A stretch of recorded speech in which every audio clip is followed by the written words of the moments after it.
everyone, and welcome back to our home. Today I'm going to be sharing with you some of the recent changes we've made to our dining space.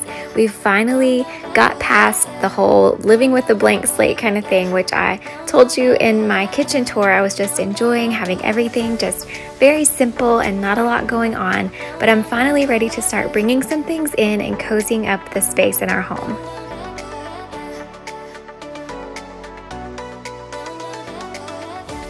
Unfortunately, I'm having to paint these walls again. I'm not changing the color.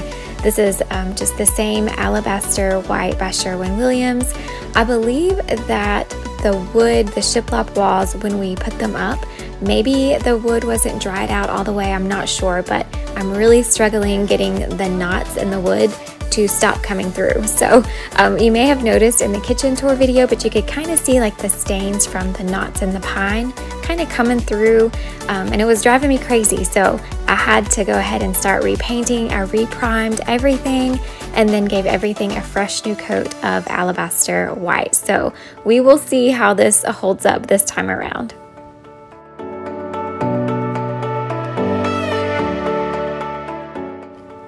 So I was really focused and trying to get this painting finished before it got dark on me. So I let the kids choose a movie to sit down and watch together. So can anyone guess what movie is playing in the background here?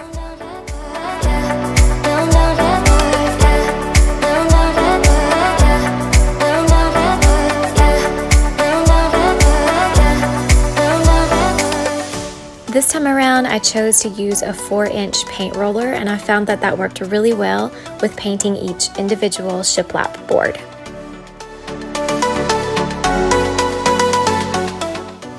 Next up is this old chalkboard that I dug out of our storage space. I had this hanging up on our porch forever, and then obviously, as you can see, it's been stored away for well over a year. So I wanted to clean that off. I thought that would make a really nice bold piece for our dining space, but it did need to be painted. So everything's getting a good clean, and then I'm gonna paint it with a new little sample can of paint that I picked up. It's a color that I've been wanting to try for a really long time, so I thought this would be a good way to sort of ease into this color and maybe try to use it in the future for something else.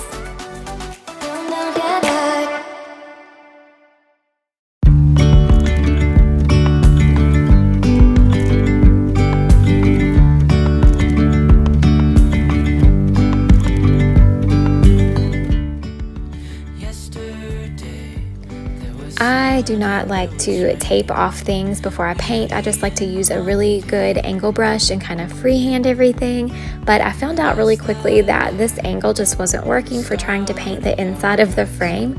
So I decided to just go ahead and paint as much as I could and then bring the entire chalkboard wall or sign inside and then paint the inside of the frame while it's leaning up against the wall. It was just a better angle for me to be able to hold the brush, and I was able to avoid having to tape anything off.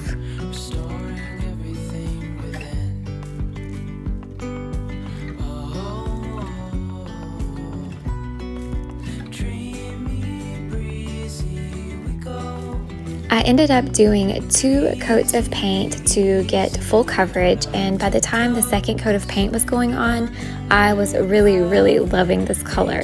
I definitely can see using it for an entire room in our home one day.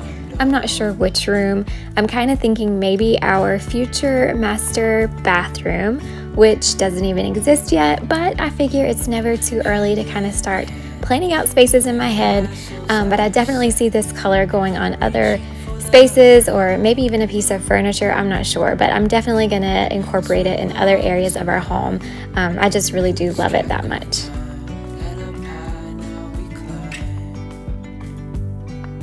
And yes, propping this chalkboard up against the wall and then painting the inside of the frame was so much easier. I was just able to hold the brush at a better angle and get a cleaner cut with the paint.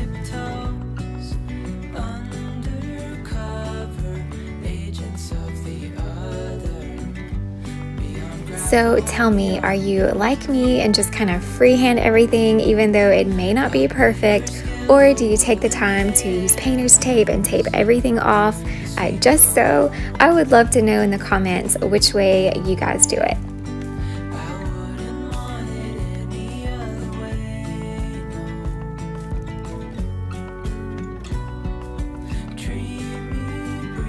I really love having a space in our home where I can share different scriptures, and especially a space where I can change that out from time to time. We had a chalkboard in our house before the remodel, so I was really missing that, and this was a really fun way to kind of add that element back in, but on a much larger scale with this really giant chalkboard. But I really like how it turned out. Easy, easy on our tiptoes.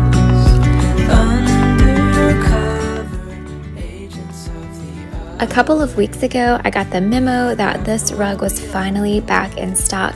You may recognize it. It's the exact same rug that we have in our foyer area, but it's just a larger size. This is the 8x10, and it was out of stock for a long time, but I knew this is what I wanted to go underneath our table. I was just hoping I could be patient enough to wait for it to come back in stock, but it finally did, and I snatched it up right away. I feel sure it's still in stock now, so I will leave a link in the description to this exact rug in case you're interested in something like this.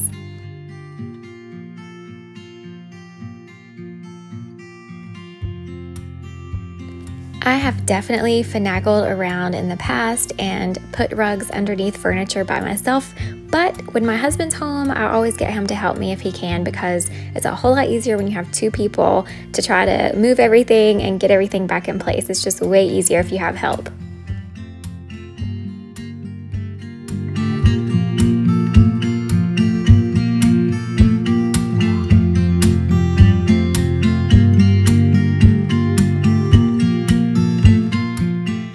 Here you can see how that shade of sea salt around the chalkboard frame kind of pops against the alabaster white walls, but not in an overwhelming way, especially in person. It's just the perfect little pop of color, and like I said, I can't wait to paint something else in our home this shade of blue.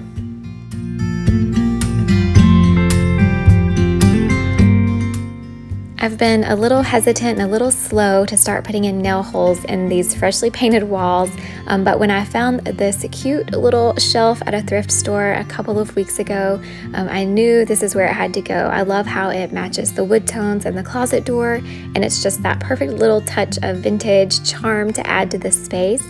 You guys know I like to mix a combination of new things and old things, kind of give our home that collected over time feel, and this was a really great way to do that. Once I got that little picture on the shelf, I decided I wanted to put some fresh rosemary in there.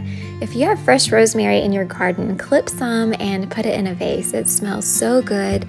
I realize most people cook with it, but I actually end up putting it in vases more than I cook with it.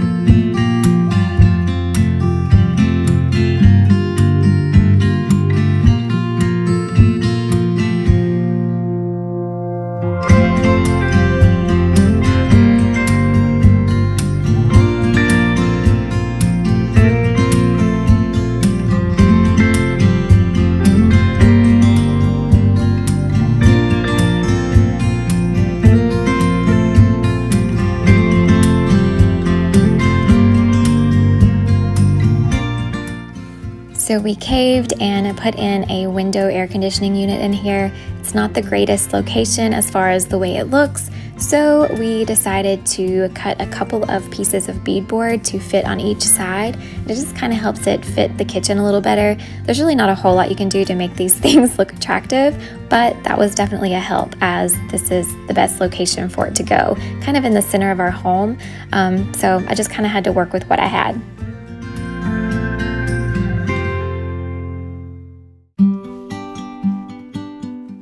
Giving everything a good dusting, a good wipe down before I share the grand reveal with you guys, but I'm just using this set of e-cloths that I have. I shared them in my last video. This is actually the window and glass set.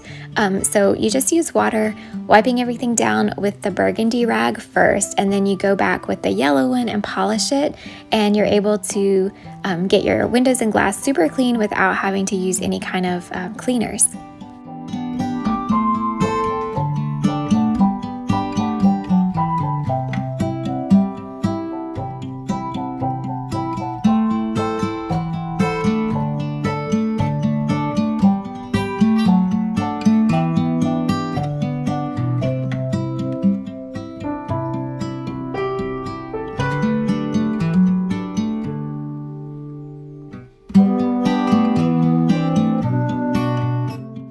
still loving this O-Cedar spin mop. It does a really great job on our floors.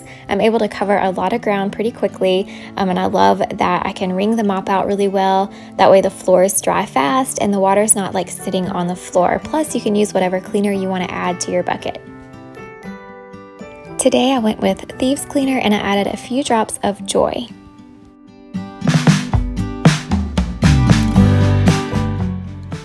I have been wanting to try to make the switch to using more cloth napkins around the dinner table. We have sitting around the dinner table down. That was one of my big goals with this remodel, was having a space where we would eat together around the table more often. I'm happy to say we are definitely doing that, but now I'm ready to make the switch to cloth napkins. So I found these on Amazon. I think they have that perfect vintage feel. I washed and dried them and I love their cozy, wrinkly look. It's kind of like a linen cotton blend, and with the little lace detail, I think it's the perfect addition to our dinner table. We haven't used them yet, but I'll definitely report back and let you guys know how we like them.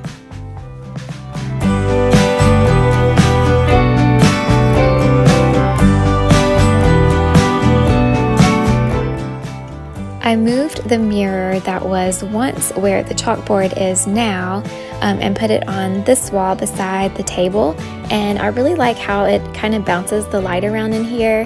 So adding a big mirror is always a good idea if you have a space that's a little bit more closed in. It really just helps open things up and it kind of gives you that visual that everything is more open than it really is.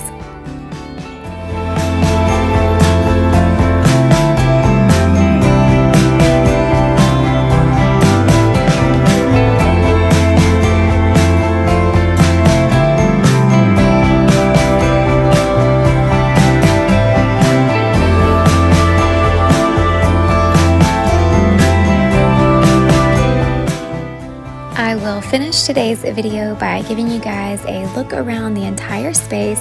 That way you can see how it ties in with our kitchen. Again, I keep things super simple. I don't like overly decorate or anything like that. I just keep a very simple, classic style. And I think this is good because it kind of gives you a good foundation to build upon. So like when fall rolls around and then Christmas, we already have like a good foundation to start decorating for each season.